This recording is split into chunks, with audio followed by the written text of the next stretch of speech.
Hey guys! Welcome back to the channel where we uncover music's most fascinating hidden stories.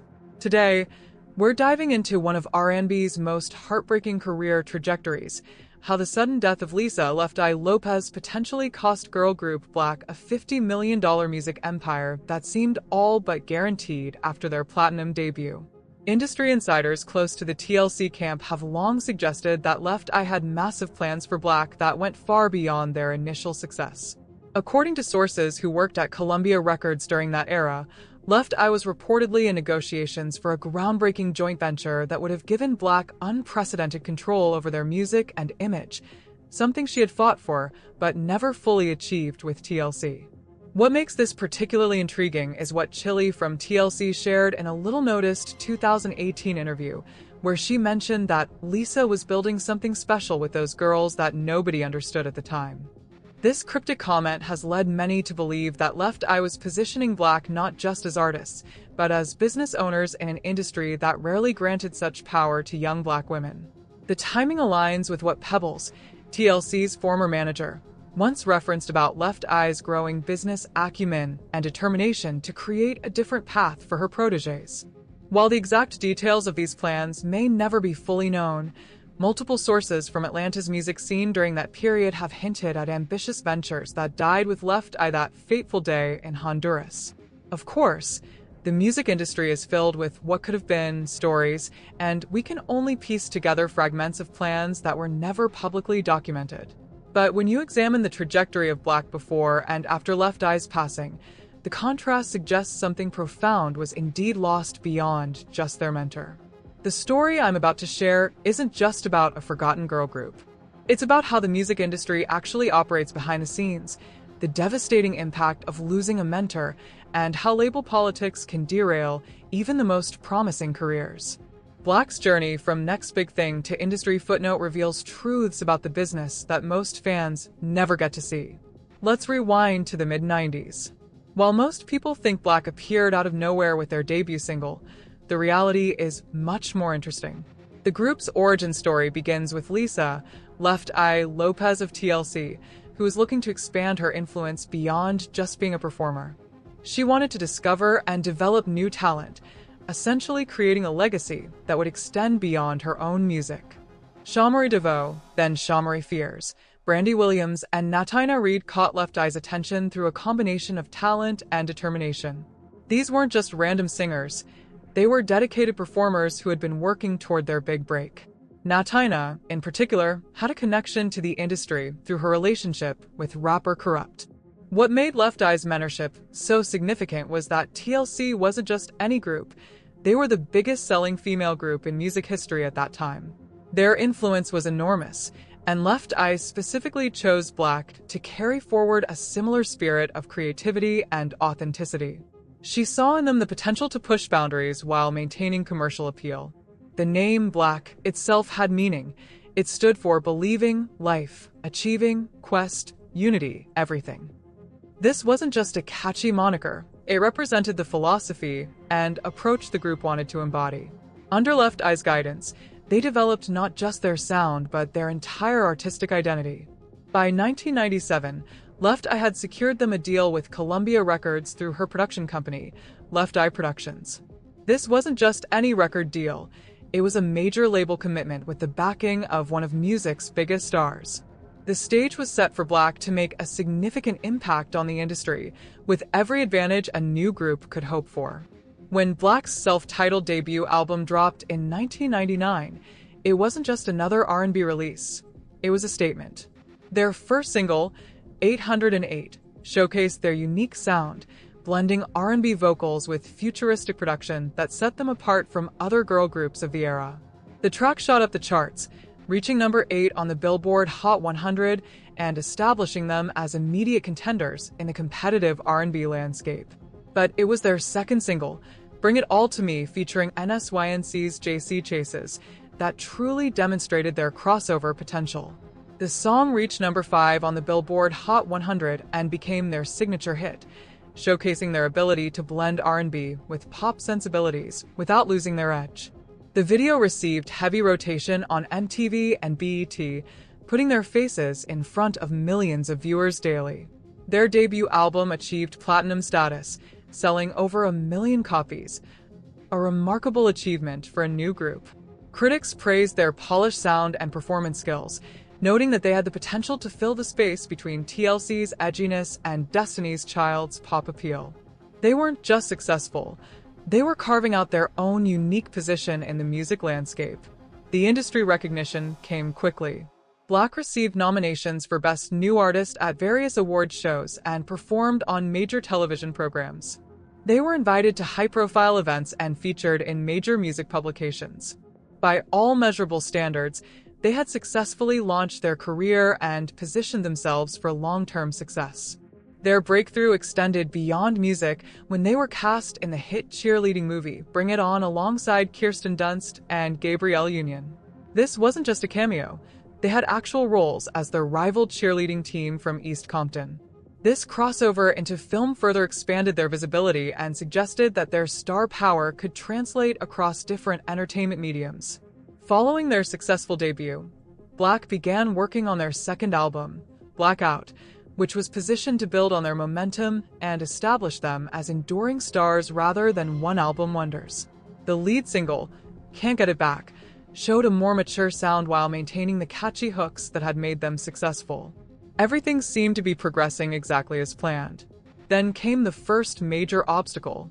Despite completing the entire album and even filming music videos for multiple singles, Columbia Records made the shocking decision to shelve Blaque Out indefinitely. This wasn't due to quality issues.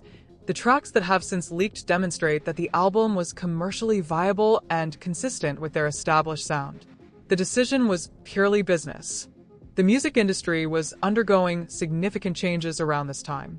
The rise of digital downloading was beginning to impact physical sales, and major labels were becoming increasingly risk-averse. Columbia, like many labels, began prioritizing established artists over developing acts, regardless of their initial success. Blaque became casualties of this shifting landscape, despite having already proven their commercial viability. What makes this situation particularly frustrating is that the group had done everything right. They had delivered a solid sophomore album, maintained their image and work ethic, and were ready to build on their initial success. The label's decision to withhold the album wasn't a reflection on their talent or potential. It was a business calculation that prioritized short-term financial considerations over artist development. This pattern of shelving completed albums became increasingly common in the early 2000s, but that doesn't make it any less devastating for the artists affected. Imagine creating an entire body of work, pouring your creativity, time, and energy into it, only to have it locked away in a vault, never to be officially released. For Blaque, this represented not just a career setback, but a personal artistic disappointment. In April 2002, the trajectory of Blaque's career was forever altered by a devastating tragedy. Lisa Left Eye Lopes, their mentor, producer, and guiding force, was killed in a car accident in Honduras. This wasn't just the loss of a business associate, it was the loss of their champion and creative director, the very person who had discovered them and shaped their career path. The impact of Left Eye's death on Blaque went far beyond emotional grief, though that was certainly profound. From a business perspective, they lost their most powerful advocate within the industry. Left Eye wasn't just a name on their production credits. She was actively involved in their development and actively fought for their interests with the label. Without her influence, they were suddenly vulnerable in an industry known for quickly moving on to the next thing.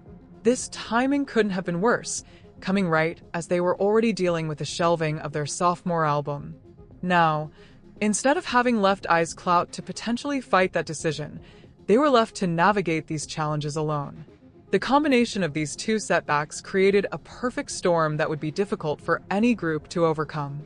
What's particularly poignant about this situation is how it reflected Left Eye's concerns about the industry.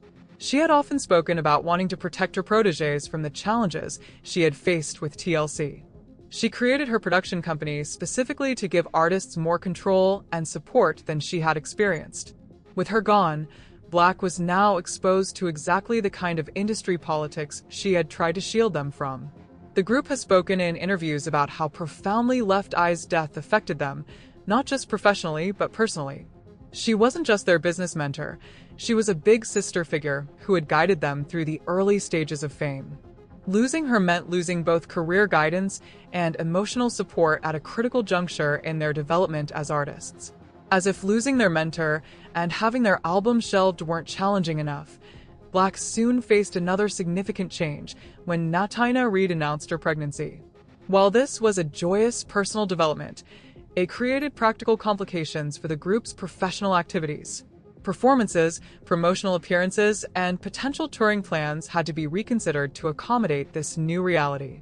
The timing of Natina's pregnancy coincided with a period when the group was already struggling to maintain momentum without Left Eye's guidance and with their album in limbo.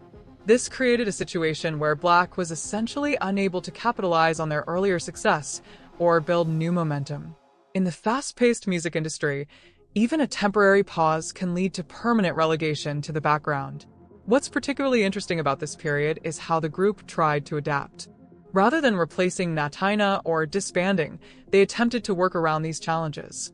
They continued writing and recording when possible, maintaining their creative connection even as their commercial prospects became increasingly uncertain. This speaks to the genuine bond between the members. This wasn't just a manufactured group. They had developed a real sisterhood. The industry, however, is rarely patient with these kinds of transitions. While Blaque was dealing with these personal and professional changes, other girl groups were emerging and capturing the attention that might have been theirs. Destiny's Child was ascending to global dominance, 3LW was gaining traction, and the pop landscape was shifting towards solo artists rather than groups. By the time Natina was ready to return to full-time group activities, the window of opportunity had narrowed considerably. Columbia Records had moved on to other priorities, radio was embracing different sounds, and the media landscape had shifted.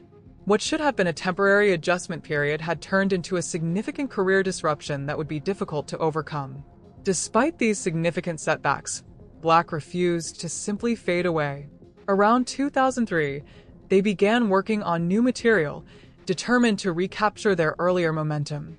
They eventually signed with Elektra Records, which seemed to offer a fresh start with a label that might better appreciate their potential. This period represented a potential second chapter in their career story. Their first release under this new deal was I'm Good, a track featured on the soundtrack for the film Honey, starring Jessica Alba. The song showcased a more mature sound while maintaining the catchy hooks that had defined their earlier work. It received positive reactions and suggested that Blaque might successfully navigate their comeback. The group recorded a new album titled Torch, which was intended to reintroduce them to the market and establish their evolved sound. The title itself was meaningful. It represented carrying forward the legacy of Left Eye while illuminating their own path forward. The album featured production from notable producers and demonstrated significant artistic growth from their debut. Then history repeated itself in the cruelest way. Just as Torch was completed and ready for release, Elektra Records was merged with Atlantic Records as part of a larger industry consolidation. In the corporate reshuffling that followed, Blaque's project was deprioritized and ultimately shelved. For the second time in their career, they had created an album that the public wouldn't get to hear. This pattern of completed albums being shelved represents one of the most frustrating aspects of the music industry. Artists can fulfill their creative and contractual obligations perfectly, only to have their work buried due to business decisions entirely outside their control. For Blaque, experiencing this twice was both statistically unlikely and professionally devastating. Despite these repeated disappointments, the group continued performing when opportunities arose, maintaining their skills and connection with their audience. They participated in various reunion shows and special events, demonstrating that their talent remained intact even as their commercial prospects diminished. This persistence speaks to both their professionalism and their genuine love for performing. In October 2012, Blaque's story took another devastating turn when Natina Reed was struck by a vehicle while crossing a street in Georgia. She was pronounced dead at the scene, just 2 days before what would have been her 33rd birthday. This wasn't just another career setback. It was a profound personal tragedy that permanently altered the group's future. Natina wasn't just one-third of Blaque. She was often described as the group's most dynamic personality and creative force. She contributed significantly to their songwriting and helped shape their artistic direction. Her energy and charisma were central to the group's identity, making her loss particularly devastating from both personal and professional perspectives. The circumstances surrounding her death added another layer of tragedy. She was reportedly standing in the roadway when she was struck, and the driver, who remained at the scene, was not charged. The sudden and unexpected nature of her passing left her bandmates, family, and fans with little opportunity for preparation or closure. Natina left behind a son, Tren Brown, from her relationship with rapper Corrupt. Her role as a mother had been a significant part of her identity since stepping back from the group during her pregnancy years earlier. The loss created ripples beyond the music industry, affecting a family and a child who would now grow up without his mother. The music community responded with an outpouring of tributes. Artists from across the R&B and hip-hop spectrum expressed their condolences and reflected on Natina's contributions. Her former bandmates were devastated, having lost not just a colleague but a sister with whom they had shared formative experiences and navigated the challenges of the music industry. For Shamari and Brandy, this loss represented yet another profound setback in a career already marked by significant challenges. They had lost their mentor in Left Eye, and now had lost their groupmate and friend. The dream of a full Blaque reunion or comeback was permanently extinguished, forcing them to reconsider what the future might hold both individually and potentially as a duo. In the years following Natina's passing, something remarkable happened. Rather than Blaque fading completely from cultural memory, their music began experiencing a resurgence of appreciation. New generations discovered their songs through streaming platforms, social media, and nostalgic playlists. What had once seemed like a career cut short was revealed to have created a lasting impact after all. This renewed interest led to Torch, their previously shelved album, finally being released digitally in 2019, 16 years after it was recorded. This release provided a bittersweet form of closure, allowing fans to finally hear the music that had been locked away for so long. The positive reception confirmed what many had suspected. Blaque had created quality music that deserved to be heard, regardless of the business decisions that had initially prevented its release. Shamari and Brandy have honored Natina's memory by occasionally performing Blaque's music as a duo, ensuring that their shared legacy continues. These performances serve multiple purposes. They celebrate the music they created together, keep Natina's memory alive, and provide longtime fans with the opportunity to experience their songs live once again. Shamari's appearance on The Real Housewives of Atlanta introduced Blaque to an entirely new audience who might not have been familiar with their music. During her time on the show, she spoke about her experiences in the group, bringing their story to viewers who might otherwise never have learned about this important chapter in R&B history. This mainstream platform helped contextualize Blaque's significance for a contemporary audience. Music historians and critics have begun reassessing Blaque's contributions, recognizing how they helped bridge the gap between different eras of R&B girl groups.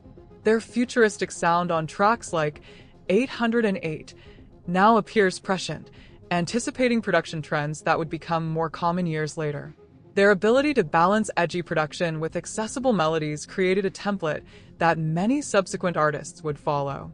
Perhaps most importantly, Blaque's music has maintained its quality and appeal over time. Songs like Bring It All to Me and 808 don't sound dated or tied to specific trends. They stand as examples of well-crafted R&B that transcends the era in which they were created. This timelessness ensures that new listeners will continue to discover and appreciate their work for years to come. Blaque's story reveals important truths about the music industry that extend far beyond their specific experience. Their journey illuminates systemic issues that have affected countless talented artists, particularly groups led by young Blaque women. Understanding these patterns helps us appreciate not just what happened to Blaque, but why it happened.